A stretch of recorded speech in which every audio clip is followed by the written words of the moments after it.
I came back here where I started because I will shoot my final Netflix special tonight.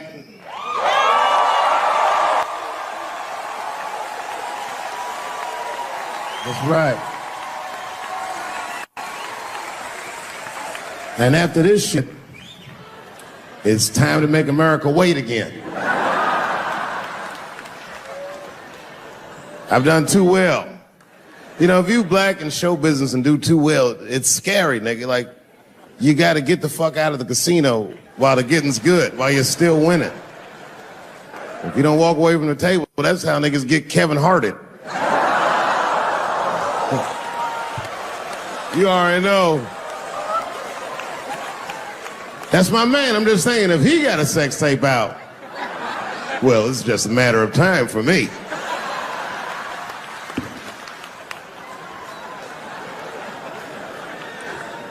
But you know why I be thinking sometimes I want to stop doing comedy?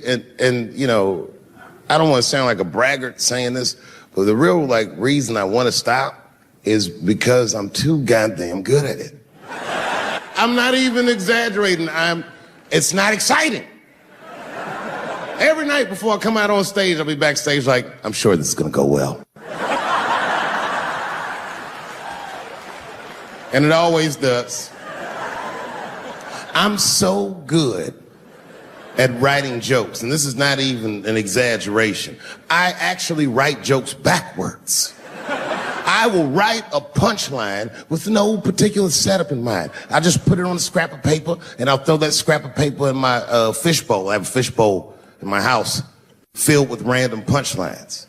And every once in a while, I'll shake the bowl, and I'll dig in there and just pull one out and see if I can make that shit work. And I picked one for this special. It's not an easy punchline to pull off. Are you ready? Yeah. Well, here it goes. The punchline is, so I kicked her in the pussy.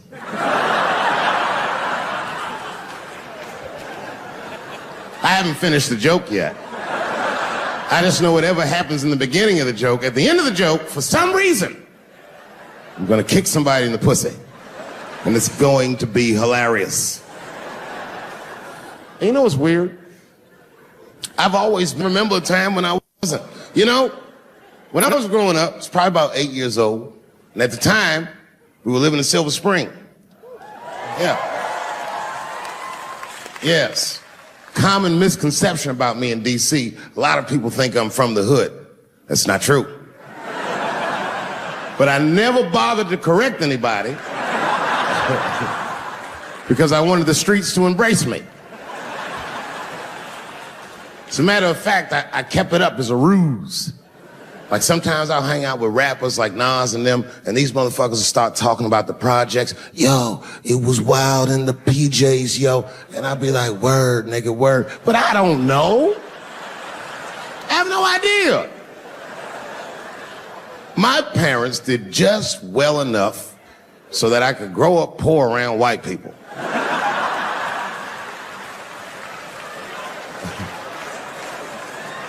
And to be honest, when Nas and them talk about the projects, nigga, I used to get jealous because it sounded fun. Everybody in the projects was poor, and that's fair.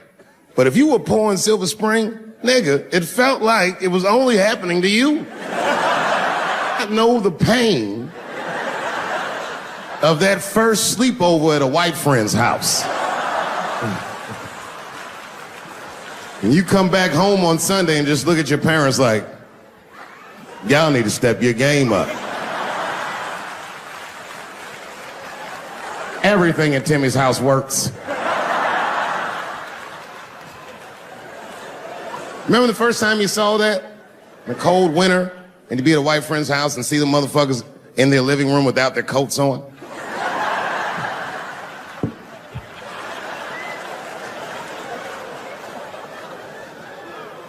Timmy was one of my first white friends, like, in my life, man. He's a good dude, too. He moved to Silver Spring from Utah, of all places. I guess his family was affiliated with that Mormon church they got down there, and me and him used to hang out. And one day I was at his house, we were just hanging out, and Timmy says, Dave, why don't you stay for dinner tonight? I said, oh man, I'd love to, but I can't. If I'm not home before dark, my mother will kill me. That was a lie. My mother had several jobs. I hadn't seen her in like 3 or 4 days. At that point in my life, it was my experience that white dinner wasn't delicious.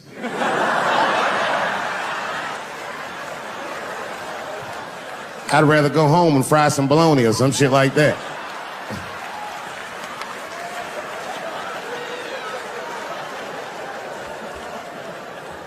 But then old Timmy threw me a curveball I wasn't expecting. He said, well, it's too bad you can't stay, Dave, because Mom made stovetop stuffing. I said, what the fuck, stovetop? Well, hold on, nigga, let me make some phone calls real quick. I had seen that commercial so many times, I had dreamt of getting my hands on some of that stovetop stuffing. And finally, I met a motherfucker that actually had a box of stovetop in the house. I couldn't miss this opportunity, so I pretended to call my mother. And then I came back and I said, Timmy, you're not gonna believe this great news. Mom said I can stay. And he said, fantastic. He said, why don't you come with me and we'll help set the table and then we can say the blessing. I had no interest in setting this motherfucker's table or saying these crazy ass Mormon prayers.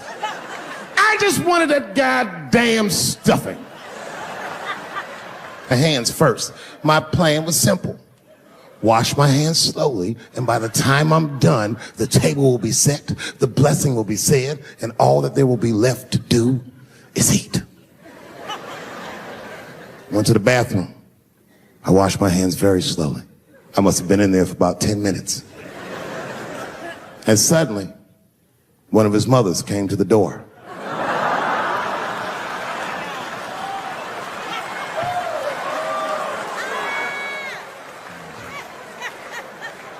She was like, hi, David, right? I said, yes, ma'am. She said, Timmy tells me that you're planning on staying for dinner. I said, I hope that's not a problem, ma'am. She says, no, it's no problem. In fact, we'd love to have you. It's just that we weren't expecting company.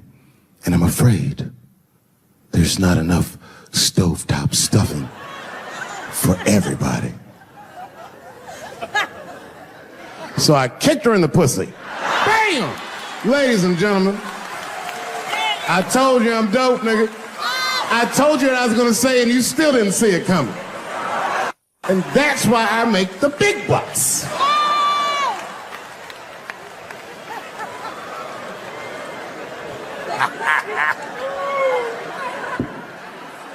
Oh my God. But there's a more important reason that I would stop doing comedy right now. And this reason is the real reason that's been percolating, and it really is the crowd, not you. I'm talking about the crowd on the big stage. It's too hard to entertain a country whose ears are so brittle. Motherfuckers are so sensitive, the whole country is turned into bitch-ass niggas.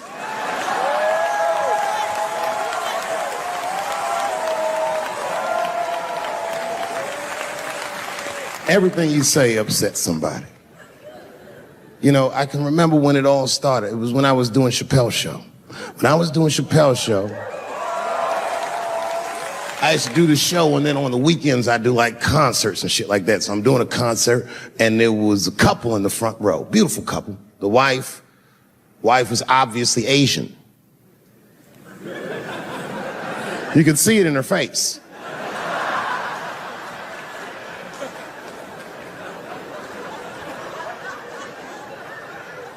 The husband, this motherfucker was mysterious, to say the least.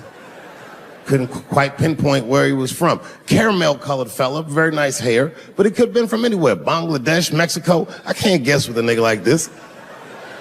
All I knew for sure about this guy is that his wife was a bitch. I could see that in her face, too. No, he was laughing and having a good time, and she was scowling at me at a goddamn comedy show. I couldn't figure it out. And then I realized at some point that she was pregnant. And I was smoking on stage. I said, oh my God, that's probably why she's mad. So I started to put my cigarette out, but then she hit me with one of them fake non-smoker calls. So I just kept smoking. I thought to myself, bitch, that babe will be fine, relax. And I tried to break the tension. I just asked her, that's all I said. I go, hey, where are you guys from anyway? And I could tell that she was on to me. She goes, very condescendingly, she says, I'm from California. If you're asking my ethnicity, I am Chinese. He was like, I'm Mexican, bro. I said, well, I'm sorry if I offended you by asking, but you're a very beautiful couple. And miss, there's no question that you're going to give birth to the hardest working baby this world has ever seen.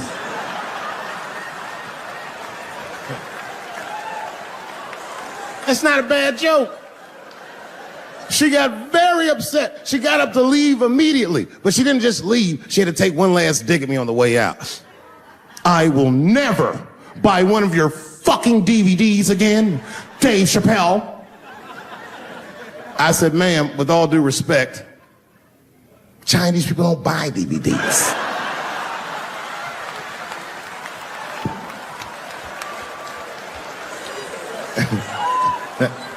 And the crowd went crazy. We were all laughing, having a good time. I didn't even think anything of it.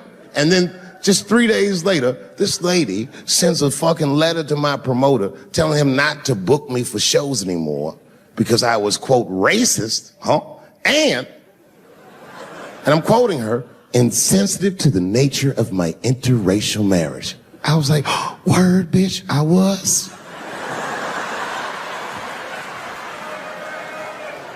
If she would know that I myself am in an interracial marriage. That's right. In fact, my wife is Asian too. Surprise, bitch, I'll see you on Thanksgiving.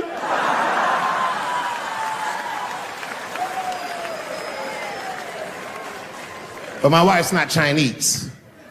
She's Filipino. That's right, that's right. And our kids are Puerto Rican somehow, so there you go. But I don't give a fuck about interracial marriage. In fact, you know what? My mother is half white. A lot of people don't know that. Well, all right, you were a little too excited, but okay. A lot of people don't believe me when I say that, but it's true. You can't tell looking at me, but if I grew my hair out,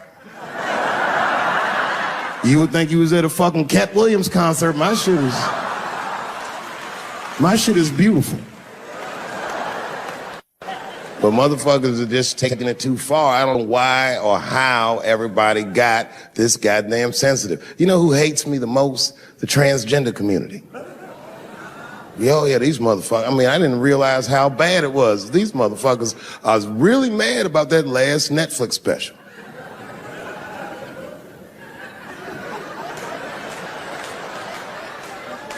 It's tough, man. I don't know what to do about it because I like them. I always have. Never had a problem with them. You know, just fucking around. As a matter of fact, I think I make fun of everybody. And I mean, as a group of people, they have to admit, it's kind of fucking hilarious, man. I'm sorry, bro. It's like, I've never seen somebody in such a hilarious predicament not have a sense of humor about it. They're born feeling like there's something other than they're born as, and that's kind of funny, you know? I mean, it's funny if it's not happening to you. It's like that white black bitch that's in the news all the time. Rachel Dolezal. She's a white woman, but then she dressed up like a nigga and shot her way up to the very top of blackness. And I always wanted to meet her just so I could understand. I just wanted to like have dinner with her so I could just look in her eyes and call her a nigger to her face. The fuck is that bitch talking about? I identify black. That is trans talk, lady. Stop biting. Stop biting. There's a big difference between her and a trans. The difference between her and a trans is I believe transgenders. I don't understand them either, but I know they mean what they say. Them niggas cut their dicks off. That's all the proof I need. I've never seen somebody just throw their dick away. Don't need it.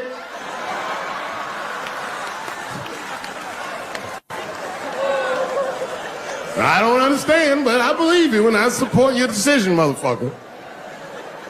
But how far is Rachel willing to go? What is Rachel willing to do so that we blacks can believe that she believes she's actually one of us? Bitch, are you willing to put a lien on your house? Invest in a mixtape that probably won't work out?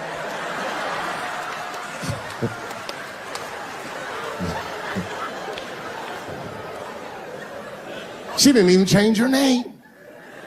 Didn't even change her name. Her name is Rachel. I can't believe in that name. If you want my support, you're gonna have to change your name to the blackest shit I've ever heard.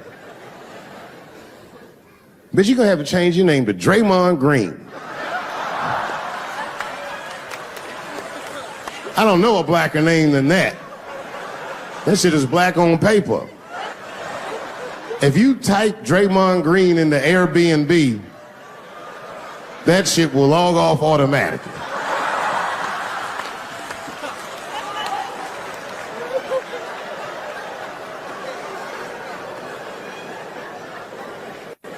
You know, people get mad, bro. People get mad about everything I say. I was doing a show. I was in Portland, Oregon. And I was checked in a hotel under the name Charles Edward Cheese.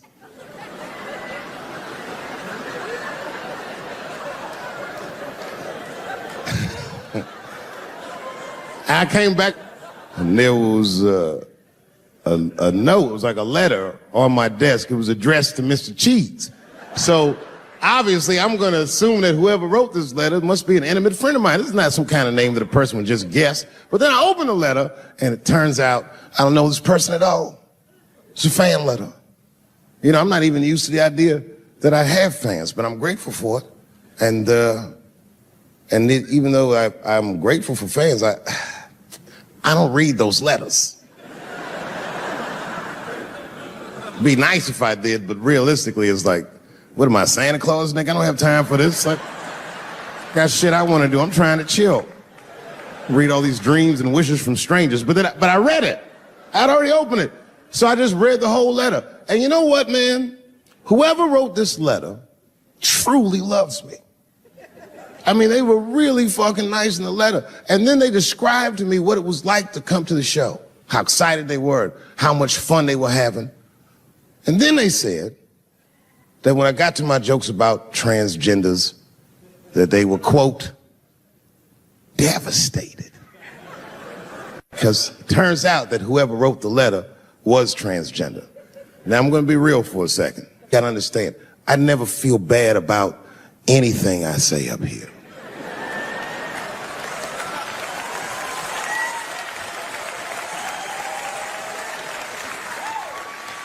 And I would never admit this to you if I hadn't locked your phones up. But it was the weirdest thing. Like, when I read this letter, this shit made me feel bad. I didn't feel bad about what I said, you understand? I felt bad that I made somebody else feel bad. To be honest, I don't even know what I said that upset that person. I have so many transgender jokes.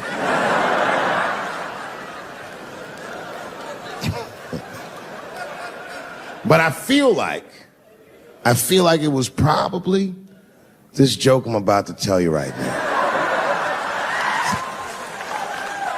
And it's not even that bad of a joke. It's a true joke. I mean, it's not true, but I had read in the paper that Caitlyn Jenner was contemplating posing nude in an upcoming issue of Sports Illustrated. And I know it's not politically correct to say these things, so I just figured, fuck it, I'll say it for everybody else. Yuck. Oh, sometimes I just want to read some stats. I don't know why you're gonna cram some man pussy in the middle of the sports page like this. I just didn't think that was the place for it. But I wasn't saying anything like Caitlyn Jenner's a bad person. I'm not mad at her for doing it. I'm not even mad at Sports Illustrated. If I'm mad at somebody, I'm probably just mad at myself. You understand? Because deep down, I know that I am not strong enough to not look at those pictures.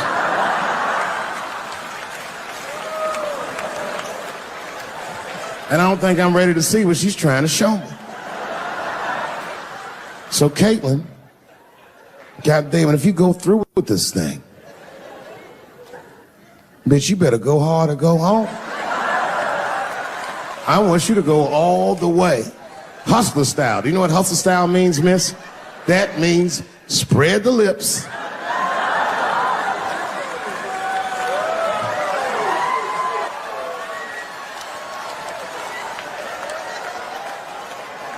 I hope she spreads her lips and there's an itty bitty dick inside. Ah! The show is behind the curtains.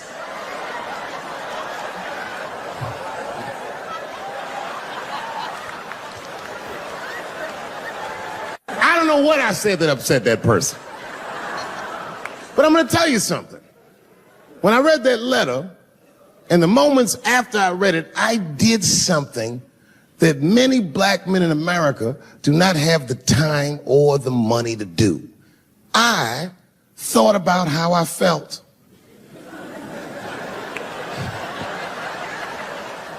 I asked myself a very basic question that I don't think I ever directly contemplated. I said, man, Dave, if you're writing all these jokes, do you have a problem with transgender people?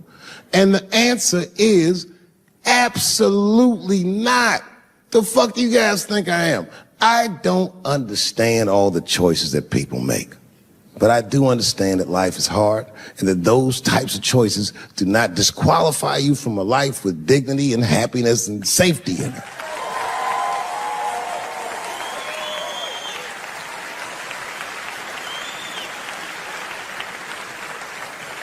But if I'm honest,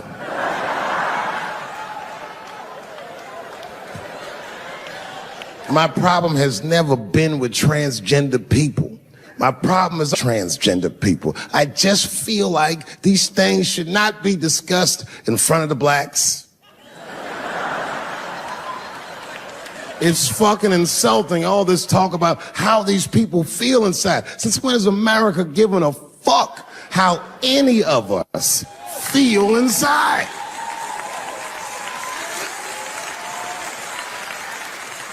And I cannot shake this awful suspicion that the only reason everybody is talking about transgenders is because white men want to do it. That's right. I just said that. If it was just women that felt that way, or black dudes and Mexican dudes being like, hey, y'all, we feel like girls inside, they'd be like, shut up, nigger. No one asked you how you felt. Come on, everybody, we have strawberries to pick. It reeks of white privilege. You never asked yourself why it was easier for Bruce Jenner to change his gender than it was for Cassius Clay to change his fucking name?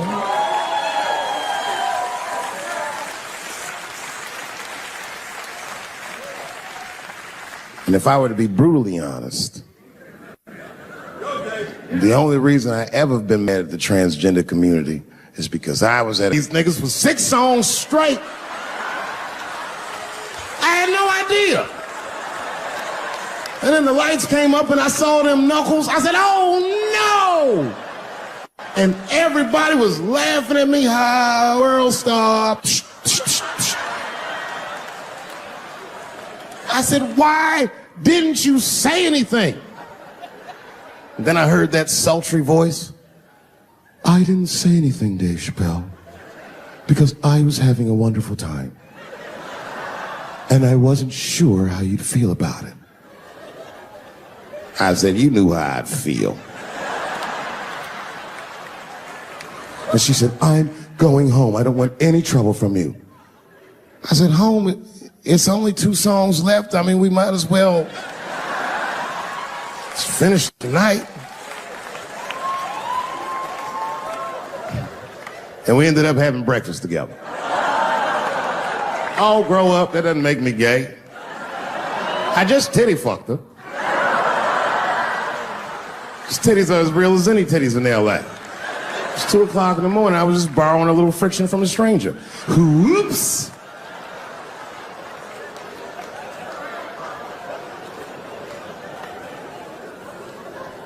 It's the madness of youth.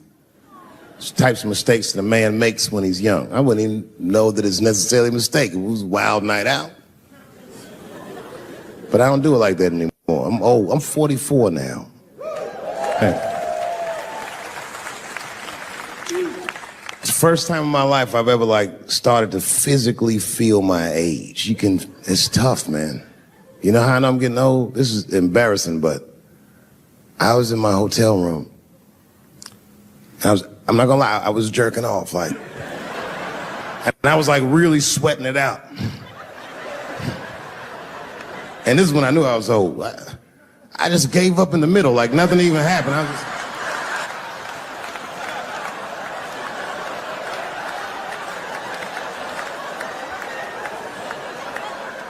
I don't like looking at my dick anymore. My dick looks distinguished. It's an old looking dick. It's got salt and pepper hair all around it. My dick looks like Morgan Freeman in the 90s. Without the dots. My dick narrates. Dave pulled me out and started jerking me around and jerking me around. But not with the same vigor as when he was young. He and I both knew nothing was... I see my age in my children. I came home from the road. This is not long ago. I've been gone for, if you can picture, I was gone for weeks and weeks. And when I came back, nobody was home. Now, one person in my family thought that maybe I'd like to see them when I got back. They knew when I was coming back, but they just weren't home. And that shit was a wake-up call.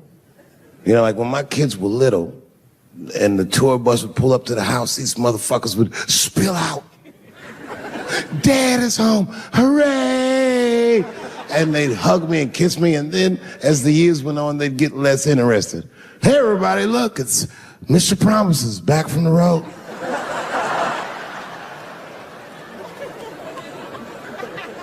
But empty house, that's some cold shit. And I went into my oldest son's room. I was like, hello, hello. He was gone. And I'd never done this to him before, but for some reason I just did it. I just looked through his shit. Just to see who this motherfucker was becoming. And I found these notebooks and I started going through them. Written as his handwriting. I didn't even know this nigga wrote poems. And then I looked through his drawers and I opened up his middle drawer. And I found this rolling paper. And I looked down at them papers oh, that's where that poetry's coming from.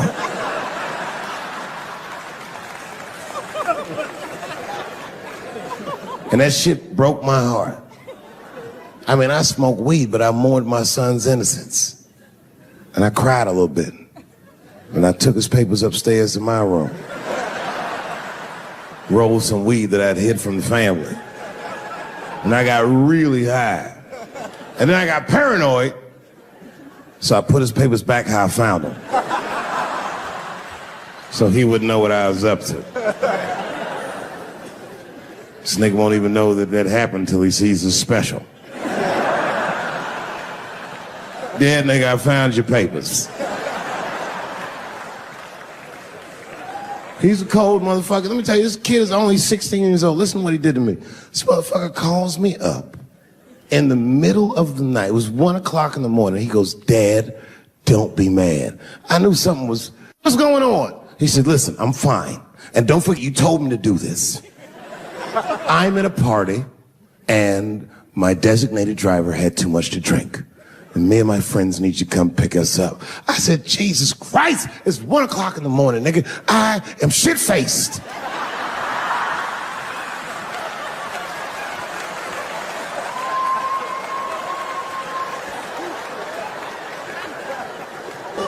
But I figured, fuck it, it's better me than some kid. I might as well roll the dice and go pick my nigga up. I said, all right, I'm coming to get you. Just give me the address and I'll be right there. And then he gave me the address and I was shocked. I said, son, you are not gonna believe this, but I'm at the same party, nigga.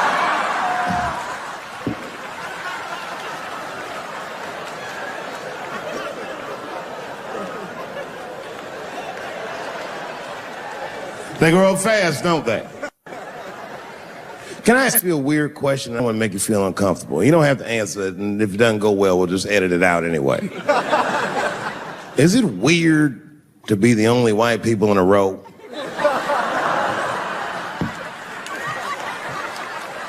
Is it weird? I mean, to be honest, does it feel strange? Are you worried at all? Give me your money, motherfucker. I'm just fucking around. I was gonna say. This guy got ice in his veins. He didn't even buckle. You know, like many black men my age, the first time I voted was 8 years ago. Right. I saw Obama on TV and said, oh, I'm voting for this nigga. I remember the day I voted for Obama. I voted in Ohio, and my vote matters in Ohio. Ohio is a battleground state. But when I pulled up to the polls, all the soldiers were in line. There were so many black people in that goddamn line, I didn't even know it was a polls. I thought it was a check cashing place. And we were hugging each other, and old people were singing hymns and spirituals. J Verdict times 10 or some shit. I've never seen black people that happy. 8 years later, I'm pulling up to the polls again. This time I'm driving a brand new Porsche because the Obama years were very good to me.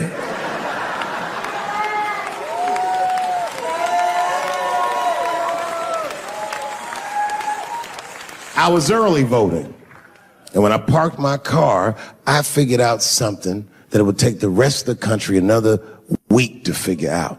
I understood that Donald Trump was going to be our next president because in Ohio, unlike D.C., you could see the results in the parking lot. Saw these goddamn pickup trucks and tractors and shit.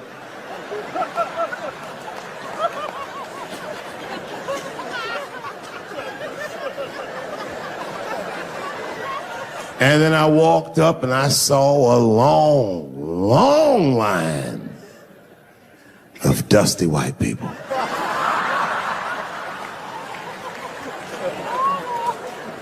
Yes, ladies and gentlemen, these were the poor whites. And I must tell you, I've never had a problem with white people ever in my life. But full disclosure, we've gotten a lot of trouble out of them. And I've never seen so many of them up close. I looked them right in their coal-smeared faces. And to my surprise, you know what I didn't see?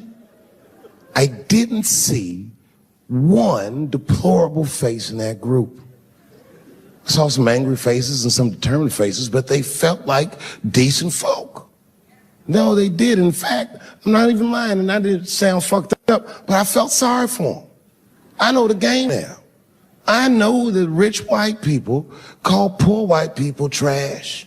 And the only reason I know that is because I made so much money last year, the rich whites told me they say it at a cocktail party.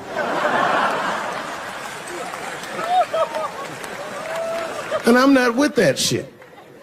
And I stood with them in line like all of us Americans are required to do in a democracy. Nobody skips the line to vote. And I listened to them. I listened to them say naive, poor white people things. Man, Donald Trump's gonna go to Washington and he's gonna stand there thinking in my mind, you dumb motherfucker.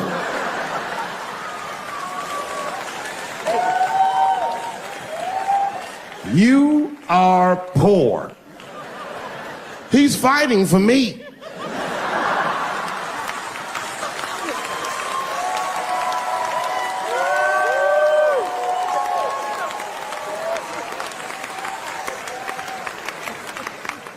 And they all looked at me. They could tell who I was voting for just as easily as I could tell who they were voting for. But do you guys know what we all had in common? Not one of us, not a single one of us, looked like we felt good about what we had to do in that booth. We were just doing our goddamn duty. Yes, I voted for Hillary Clinton. Of course I did. I voted for her because I liked what she said vastly better than I liked what he said. But to be honest with you, at that point, that shit was like watching Darth Vader do the I Have a Dream speech. That bitch is mean as hell. She'd already Karate Kid swept Bernie Sanders' legs from underneath him. Boy, it was hard voting for that shit. But it was the lesser of the evils. I know you were a Clinton supporter, Miss I am sorry for her. But it didn't feel as good as it should have. She was gonna be our first woman president. They were gonna make coins out of this bitch.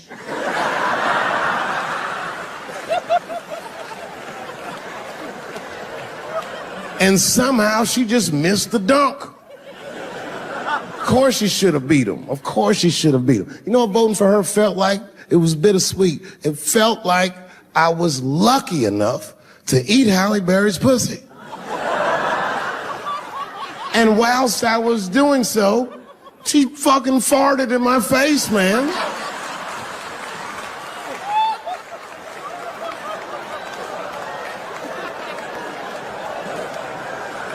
You understand, I'd still do it. But boy, I wish she didn't fart in this great nation's face. I voted that day, and then that same day I flew to New York City. I had work. That night I was in a comedy club in New York, and I said to an audience almost exactly what I just said to you. And I didn't know that there was a journalist in the room. And this journalist wrote an article. The headline of the article said, Dave Chappelle is an avid. Yeah, I had no idea the paper said that. And you know how I found out? My wife called me from Ohio the next morning in a goddamn panic. David, what the fuck is going on in New York? I said, I'm being good, but what have you heard?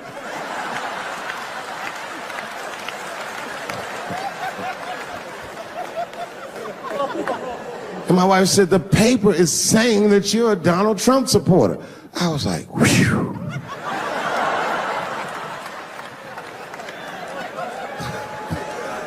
I said, don't worry about that shit, baby.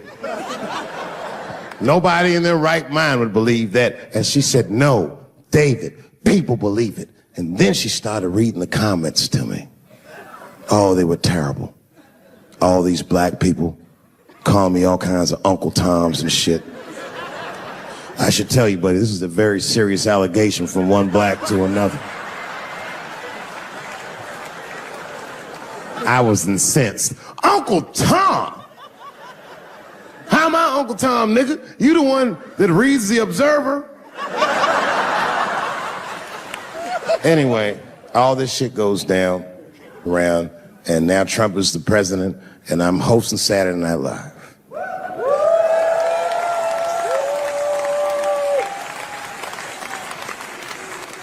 And I didn't really prepare my monologue. I just kind of winged it.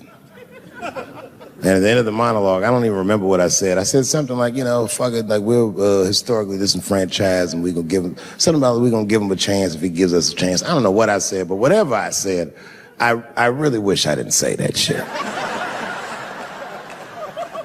It was not worth the trouble.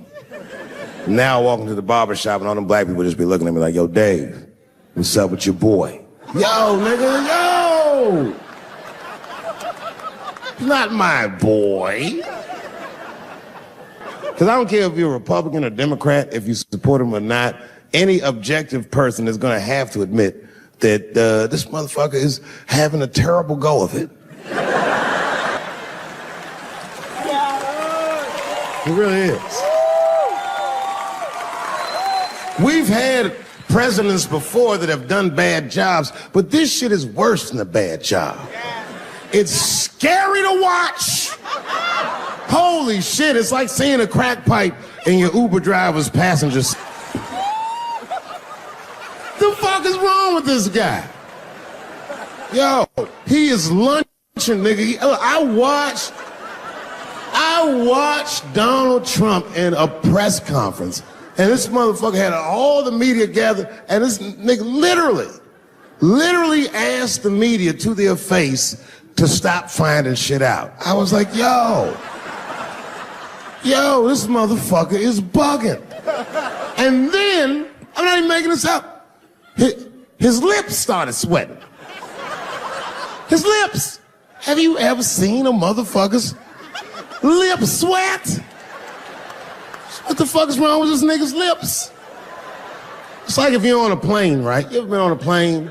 I get scared to fly. I do it all the time. I be scared on there. And sometimes the plane will hit turbulence. And then I get nervous. But I always look at the flight attendant, and she looks calm, and it makes me feel calm.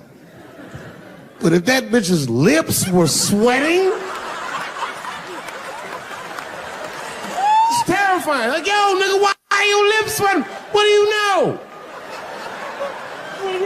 And then, I'm not even making this shit up. This motherfucker grabbed the podium, he goes, you don't know how scary the things I read in my briefings are. What's that, bro? That's bad leadership. Even as a parent, you think I'm gonna sit my kids down? Hey, little man, come here real quick. I was gonna holler at you for a second. Yo, I'm 3 months behind on the rent, nigga, and I am worried. Very worried. Go to school and have a productive day, nigga. I was just thinking out loud, getting some shit off my chest. I'm like, what the fuck are you doing, bro? This is bad, man. Jesus Christ. All this motherfucker's ideas sound like high people ideas. Like he doesn't think these things through before he tells us. He just tells us what he's thinking as soon as it occurs to him. This shit sounds nuts. I'm gonna go to China and I'm gonna get those jobs from China and bring them back here to America. For what, nigga? So iPhones can be $9,000? Leave that job in China where it belongs. None of us want to work that hard. What the fuck is he thinking? Because I don't want to make them shits. What the fuck are you doing? Stop trying to give us Chinese jobs. I am going to bring back coal. Coal? I'm not even exaggerating. I have never in my life even seen a fucking lump of coal. I honestly don't even know what coal is for. If you're gonna have motherfuckers digging around in the dirt looking for shit, find me some truffles, nigga. That's what I'm about. And these truffle prices are getting out of control. If it gets any worse, I'm gonna be back down to regular butter like everybody else. Terrible, terrible job. This motherfucker hit North Korea with rap battle threats. Fire and fury, like, yo, what are you doing?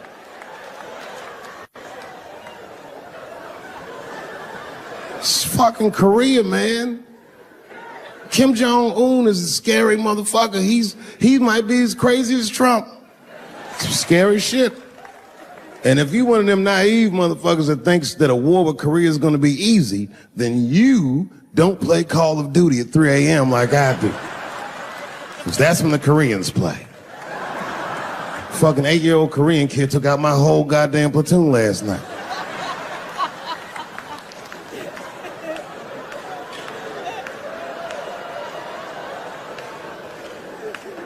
I've never seen somebody in an office so high with the most just basic fucking solutions. Like, you know, we should not let any more Muslims in the country till we can figure out what's going on. Did he just say, figure out what's going on? Who doesn't know how to do basic math? Let's count it out, okay? There's been 17 mass shootings in the United States. 4 of them were done by Muslims. None of those 4 Muslims were from any of the 7 countries in your stupid ass original band.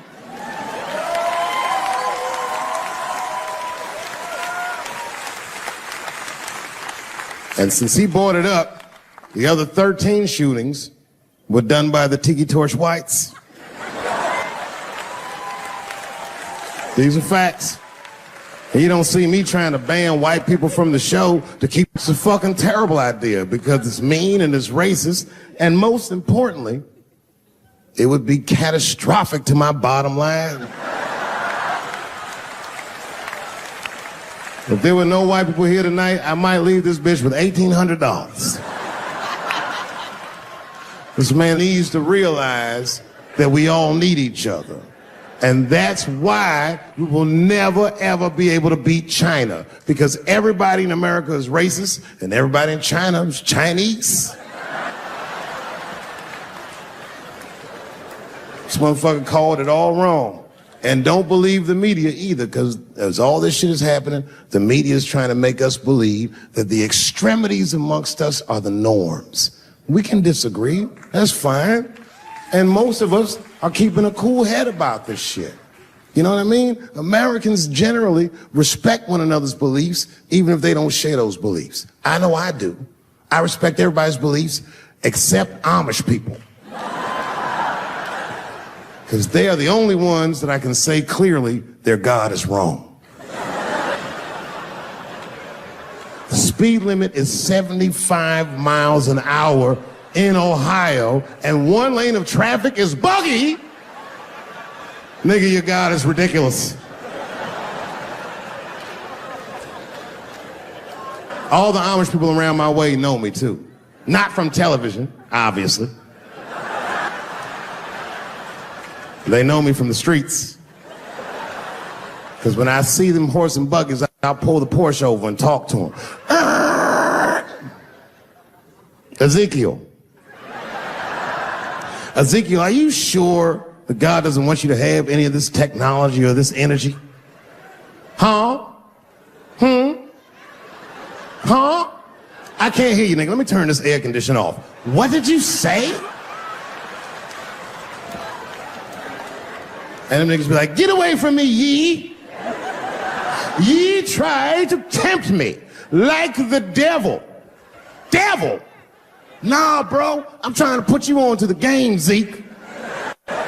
It's a big world out here, nigga. I just went 25 miles in 30 minutes. That's a day's journey for you. You don't even know what the weather's gonna be tomorrow, do you? I do. You don't even know that there's a valuable Pokemon right on you. Now drive away. Huh? Oh, my vape pen? You want to hit my vape pen? Oh, sorry, nigga. I'm trying not to get herpes. My bad. I've been playing cat and mouse with herpes for 30 years now, buddy. Every night I go to the club, I'll be like, not tonight, herpes. No disrespect, I'm not saying you have herpes, I'm just saying 1 out of 5 people do. So let's just all be careful around this motherfucker and make sure that we leave with the lips we came with.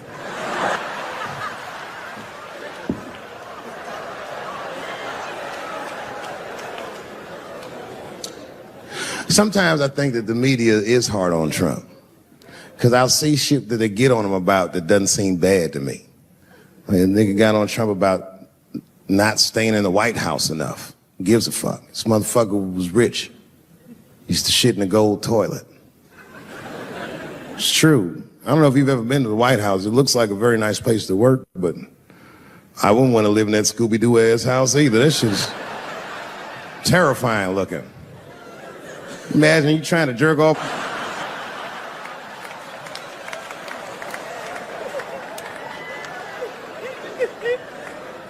Shit, Bush didn't stay there either. He was rich too. He was like, fuck that, I'm going to my ranch in Texas.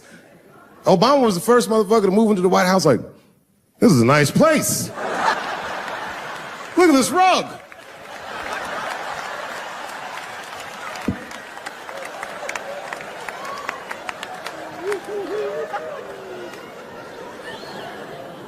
The media got on him about putting Jared Kushner in his cabinet, and I didn't think that was the worst thing he'd done. I mean, it was still early, and I mean, it's not unprecedented. Kennedy had his brother as the attorney general, right? And this motherfucker's a Washington outsider. To be honest with you, I'd probably do the same thing. As a matter of fact, I do.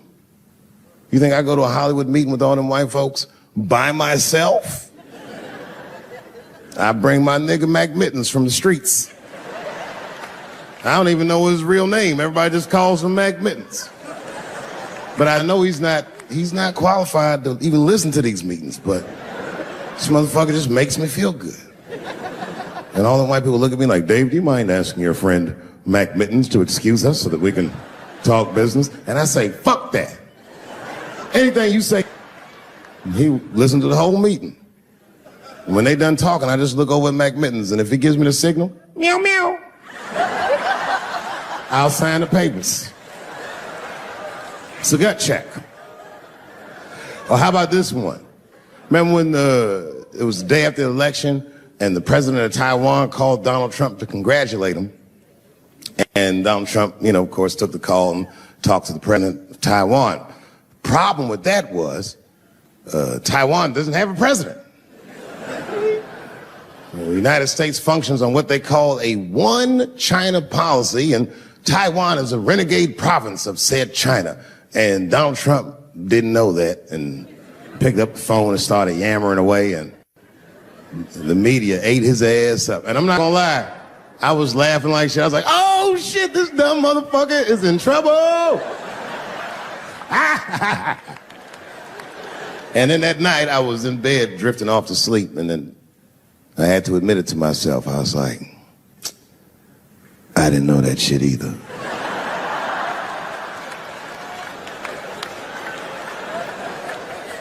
And then I realized the media got the story wrong. The story wasn't that Donald Trump took the call. Nobody told Donald Trump not to take the call. That's terrifying. God damn, nigga, you don't have a Mac Mittens on your team? It wasn't like they were calling the White House. They were calling the switchboard at Trump Towers, and they were getting through. Anybody. Mr. President, there's a Ricky Ticky Tabby on the phone for you?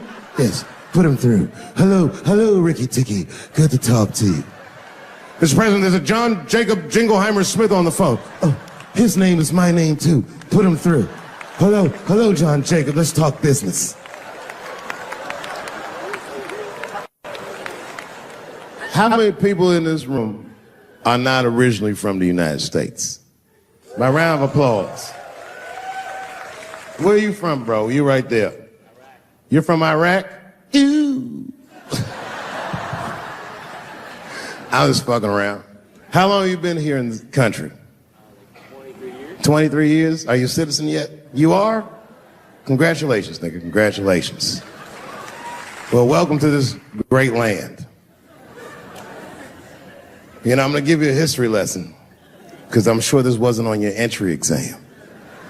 But every naturalized American has heard something about what I'm about to tell you. The picture is the early 50s in the United States.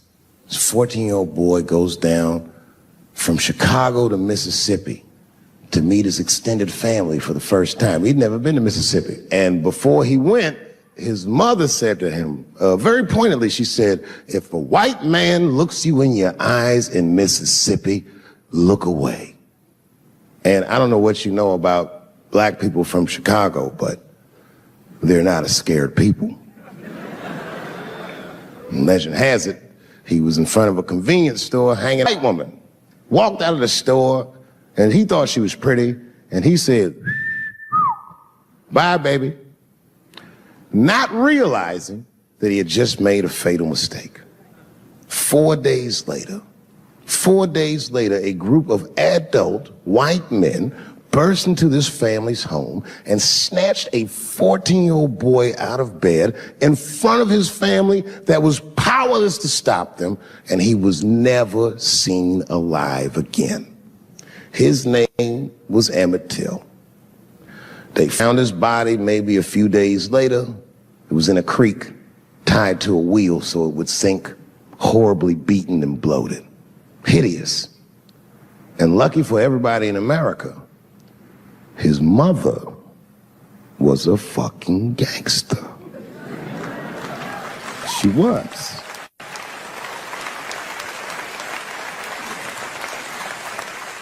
If you can imagine, in the very midst of a mother's worst nightmare, this woman had the foresight to think about everybody. She said, leave my son's casket open. She said, the world needs to see what they did to my baby. And every publication here in the United Times had this boy's horribly bloated body on its cover. And if our civil rights movement was a car, this boy's dead body was premium gas. This was a very definitive moment in American history where every thinking and feeling person was like, ugh, we got to do better than this. And they fought beautifully, and here we all are.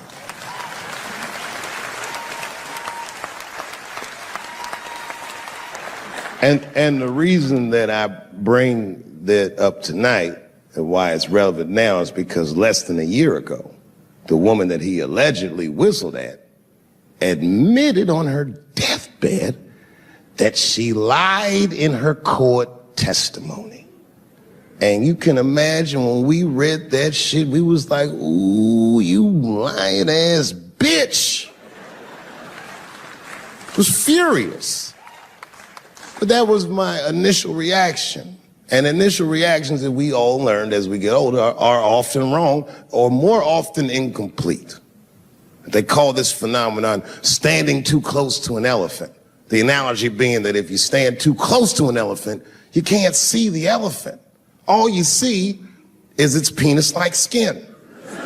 And give it a better look. And on stepping back and thinking about it for a few moments, I realized that it must have been very difficult for this woman to tell a truth that heinous about herself at any point in her life, even the very end. And I was grateful that she had the courage to tell it before she left this world, because it's an important truth and we needed to know. And I said to myself, well, thank you for telling the truth, you lying ass bitch.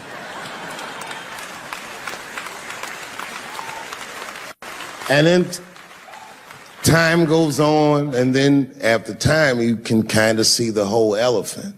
And it's humbling, because you realize that this woman lied, and that lie caused the murder. But that murder set in motion a sequence of events that made my wonderful life possible, that made this very night possible. How could this be that this lie could make the world a better place? It's maddening.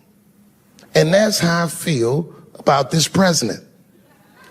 I feel like this motherfucker might be the lie that saves us all. Because I have never felt more American than when, Jesus Christ, it's good. And when it happens, I can see everybody that's struggling. So if I'm on stage and I tell a joke that makes you want to beat up a transgender, then you're probably a piece of shit and don't come see me anymore. Or if you don't understand that when a football player takes a knee during the national anthem, he's actually standing up for me, then you might not want to fuck with me anymore. But I swear, no matter how bad it gets, you're my countrymen. And I know for a fact that I'm determined to work shit out with y'all. And if that woman that said that heinous lie was alive today, I would thank her for lying. And then I would kick her in the pussy. I don't deal with jails. Don't deal with jails, and I don't deal with police. My house got robbed in New York. I didn't even call the police. I wanted to, but I couldn't. My crib is too nice. It's not that it's too nice, but it's too nice for me. You know how the police are in New York. Soon as I open the doors, they'll be like, oh, he's still here. Open and shut case, Johnson. Apparently, this black guy broke in and hung up pictures of his family everywhere. Never seen anything like it. Don't deal with them, man. I had to bail a friend of mine out of jail one time. You know, that was horrible. I was scared. I had to walk right into the belly of the beast. I tried to look as non-threatening as possible. Hi. I'm here to bail out my buddy. Oh, okay. Well, while you're here, you do fit a description. If you'll walk this way, we can process you. How they always get us. It's fitting those damn descriptions. Now, I could be bitter and blame all the police, but no. I'll tell you who I blame. It's those sketch artists. They keep drawing the same brother over and over again. Who is this generic man we all look like? I want to know what they say when it's us. You know what I mean? They'd be in that room like, did you get a look? Did you see the guy that tried to rob you? Yes. Yes, I did. He's about 6 feet tall, I'd say. 6 feet tall? Yes. He had his hat on backwards, too. Good. That's good stuff. Hat was on backwards. Yes. He was black? Okay. Big lips, big nose, hanging out. Say no more, sir. I'll draw him from memory. You know, let me get my stencil. I think we can trace this guy and save some time. They get on the radio, calling all cars, calling all cars. Be on the lookout for a black male between 4'7" and 6'8". Between 120 and 380 pounds. He's wearing Nikes. Get this man! Criminals are insane. I don't even know why people do crime. They want to catch you, they're going to catch you. They can. They got forensics. You ever seen forensics? Those guys find clues nobody else thinks about looking for. I mean it. You leave a pubic hair anywhere near a crime scene, they're going to find that. What the hell is this? Back up!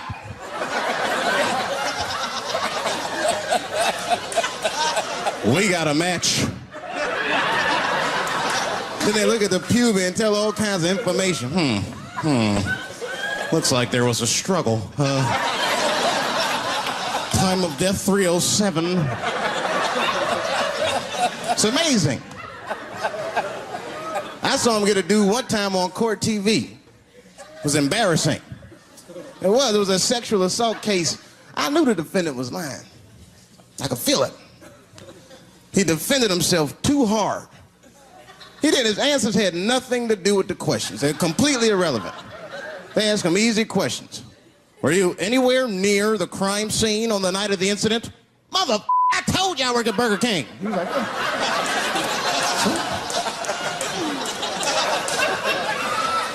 that went on for hours. Then the prosecutor got fed up. Said, I've had enough of this. Called the forensics to the stand. Forensics was like, Your Honor, we are prepared to testify that we found the defendant's semen under the stove. I said, God damn. That's worse than fingerprints. You know, they find your semen, you've been there at least a minute. But that's what I want to know. Under the stove? You find semen like that? Or do you look for it? Like, do they walk onto a crime scene like, this place is a mess? Check it for semen. Or do they just like walk in and slip? Oh my God. What the hell was that? Semen. They find it on every crime scene. It's like, what are burglars doing? So we got the stuff, let's get out of here. Wait a minute. I want to leave my calling card. The semen bandit has struck again. I don't understand nothing anymore. I don't. I watched TV the other day. Now tell me, Maybe it's just me. Maybe I'm crazy. Is it me? Is it me, or do commercials have nothing to do with the products anymore? You dig? I don't even know what a commercial is about until the end. Everyone's a surprise nowadays. You seen that commercial where the lady got the black eye? This lady come on TV with a black eye, she's crying. She's like, I smoke crack. And my husband beats me. And then a voice came on and said, got milk? I said, it has nothing to do with milk. I'm not saying I'm a commercial expert, but I'll make a better milk commercial than that. Just make it nice and simple. I just do a close-up of a titty and put milk right underneath. If that doesn't sell milk, nothing will, boy. I'll tell you that right now. It's 1997. Titties are industry in 1997. They are. I know they are. I'm a customer. I went to a titty bar last week at 3 o'clock in the afternoon. Now that's bad. That is bad. Because it wasn't like I was out. Said, let me swing by the titty bar. No. No, I left my house specifically to see some tits. Can't judge me, there's breast in there. It's just what men do. If a guy runs up to you on the street, it's like, hey, hey, don't go in that building. There are naked girls showing their breast. Be like a white dude in a horror movie. I better investigate.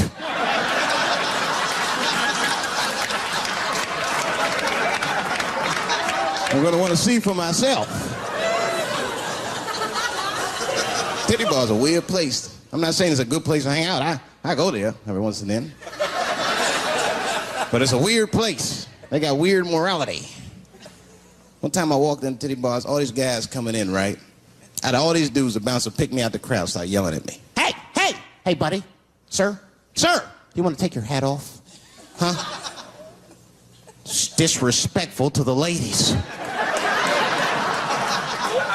Yeah, I can shove a 20 up her, but I better not have a hat on when I do it. Oh, sorry about that, buddy. Here you go, Bubbles. Forgive me for the hat thing.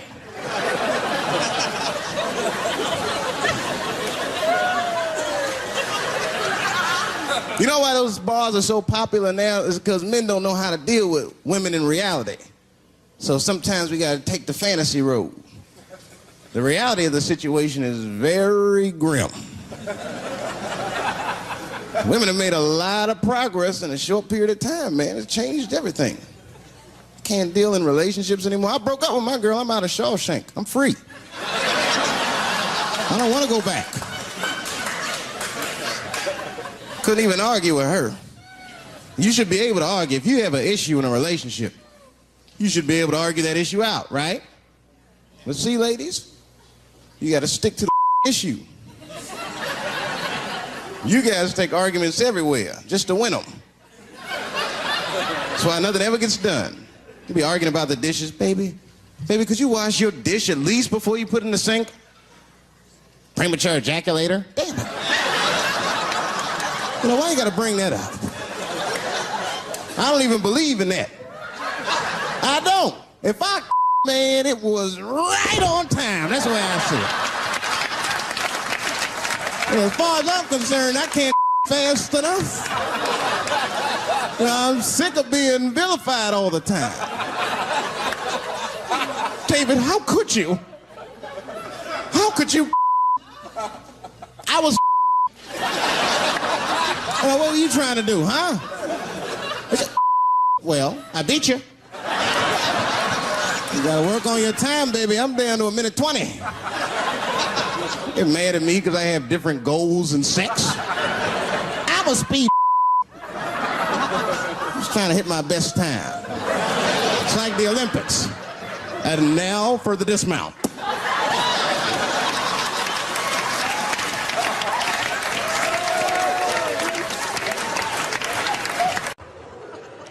And now we get to the core of the crisis. What What is a woman? What is that in this day and time? Is there even such thing as a woman or a man or anything? Seems to be a question nowadays. Now listen, women get mad at me. Gay people get mad at me. Lesbians get mad at me. But I'm gonna tell you right now, and this is true. These transgenders, these niggas want me dead. I've gone too far. I've said too much.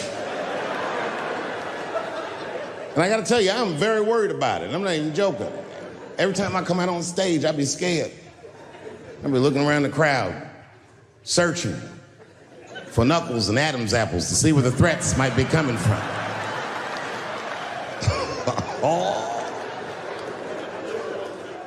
A nigga came up to me on the street the other day. He said, "Careful, Dave, they after you." I said, "What?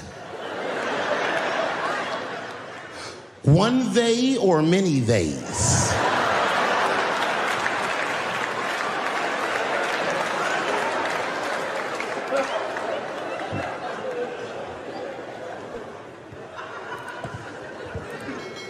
Before I even say anything about that community, you must know, and I hope you all feel the same way, I am not indifferent to the suffering of someone else.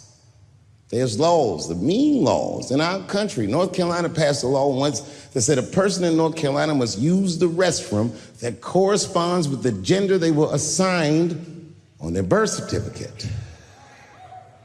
No. No, that's not a good law. That's a mean law.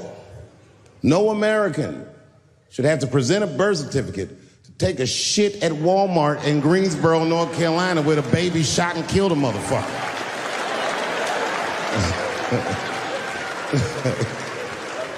You have to ask yourself, if you're thinking about it, who are these laws designed to protect? Like, let's say they designed this law to protect me, my interests. Transphobic comedian Dave Chappelle. And let's say that I'm in Walmart doing a little shopping with my family. Now, I should tell you, if that ever happens in real life, you should know that my dreams didn't work out. But let's say something goes horribly wrong, and there I am in Walmart with the poor whites rummaging around for mediocre goods and services.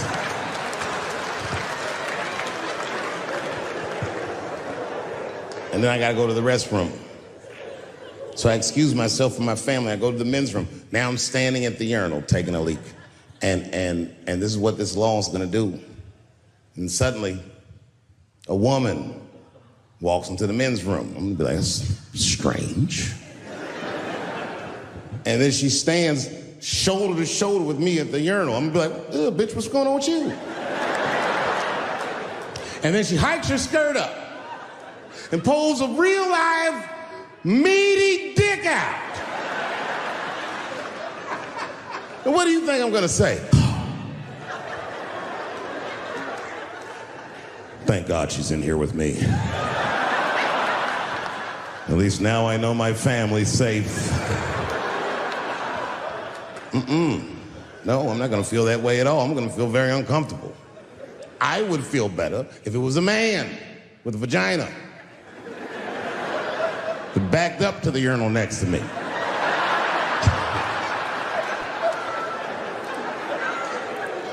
I wouldn't even think about that. I'd just be like, that's funny.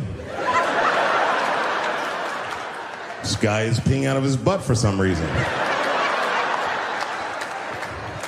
Oh my God, he must be a veteran. Thank you for your service.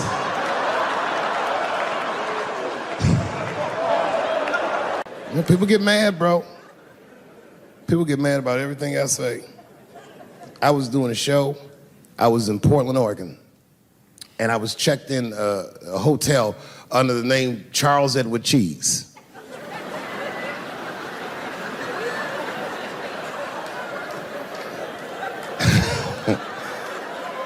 I came back to my room late at night,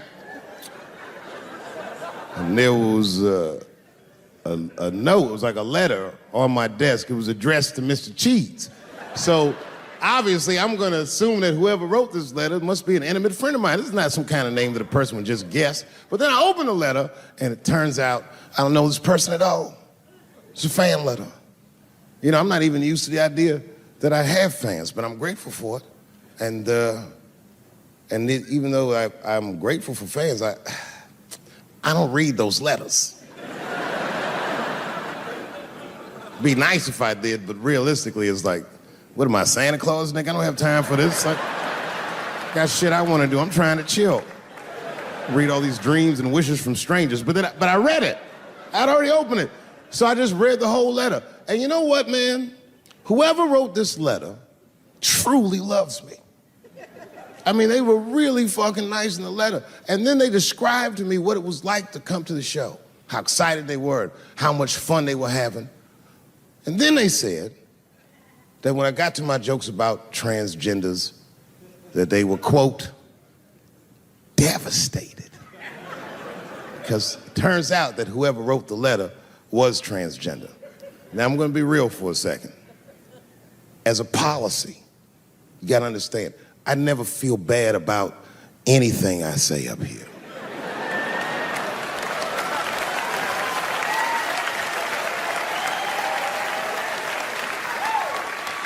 And I would never admit this to you if I hadn't locked your phones up.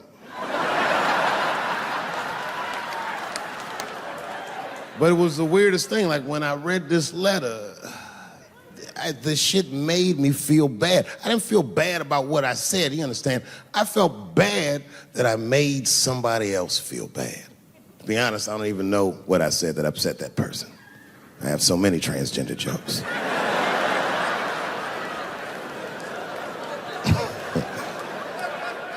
But I feel like it was probably this joke I'm about to tell you right now.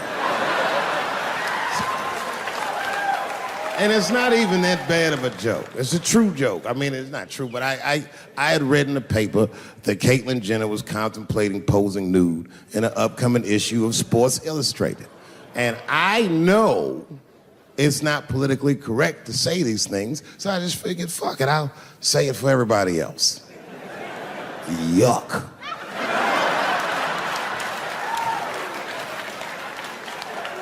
You know, sometimes I just want to read some stats. I don't know why you're gonna cram some man pussy in the middle of the sports page like this.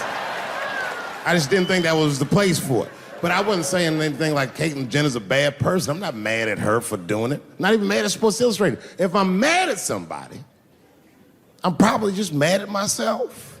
You understand?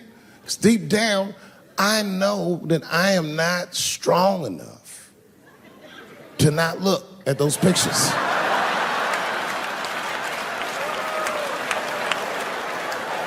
And I don't think I'm ready to see what she's trying to show me. So Caitlyn, goddamn it, if you go through with this thing, bitch, you better go hard or go home. I want you to go all the way. Hustler style. Do you know what hustler style means, miss? That means spread the lips.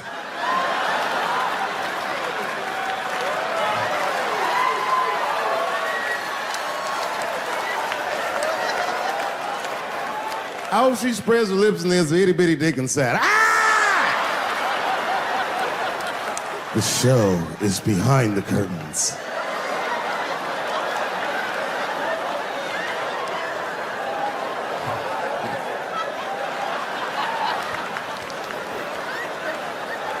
I don't know what I said that upset that person. But I'm gonna tell you something. When I read that letter, and the moments after I read it, I did something that many black men in America do not have the time or the money to do. I thought about how I felt.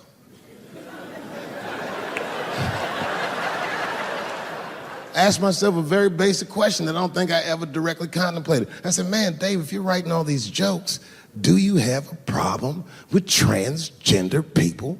And the answer is absolutely not.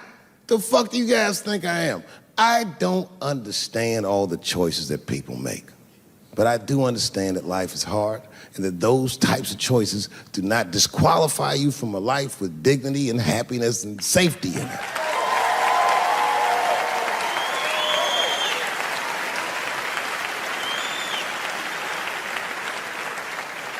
But if I'm honest,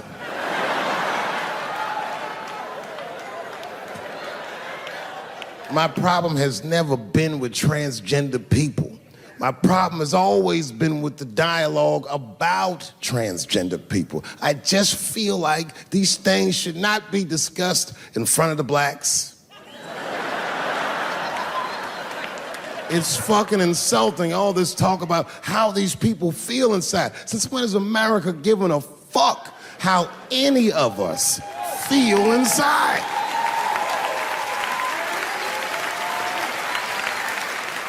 And I cannot shake this awful suspicion that the only reason everybody is talking about transgenders is because white men want to do it. That's right. I just said that. If it was just women that felt that way, or black dudes and Mexican dudes being like, hey, y'all, we feel like girls inside, they'd be like, shut up, nigger, no one asked you how you felt. Come on, everybody, we have strawberries to pick. It reeks of white privilege. You never asked yourself why it was easier for Bruce Jenner to change his gender than it was for Cassius Clay to change his fucking name?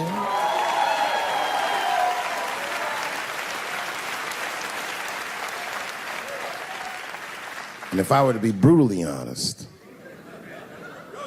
the only reason I ever been mad at the transgender community is because I was at a club in LA and danced with one of these niggas for 6 songs straight. I had no idea.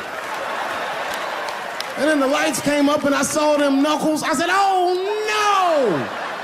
no! And everybody was laughing at me, hi, world star. I said, why didn't you say anything? And then I heard that sultry voice. I didn't say anything, Dave Chappelle, because I was having a wonderful time. And I wasn't sure how you'd feel about it. I said, you knew how I'd feel. And she said, I'm going home. I don't want any trouble from you. I said, home? It's only 2 songs left. I mean, we might as well finish the night. And we ended up having breakfast together. Oh, grow up, that doesn't make me gay. I just titty fucked her. His titties are as real as any titties in LA. It's 2 o'clock in the morning, I was just borrowing a little friction from a stranger. Whoops!